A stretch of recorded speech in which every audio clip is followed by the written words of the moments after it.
السلام علیکم، آپ دیکھ رہے ہیں کے نیوز ایچ ڈی۔ میں ہوں کرن ارشاد۔ خبر شامل کرتے ہیں شیخو پورہ سے۔ شیخو پورہ دوران ڈکیتی گولی لگنے سے 2 افراد زخمی ہو گئے۔ مزید اس حوالے سے رپورٹ کر رہے ہیں شیخو پورہ سے ہمارے بیورو چیف جی طاہر۔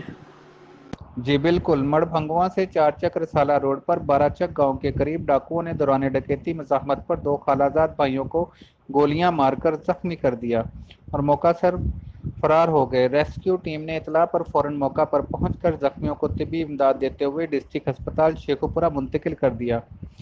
زخمیوں میں ایک کی حالت تشویشناک بتائی جا رہی ہے، جس کو ڈاکٹروں نے لاہور شفٹ کر دیا۔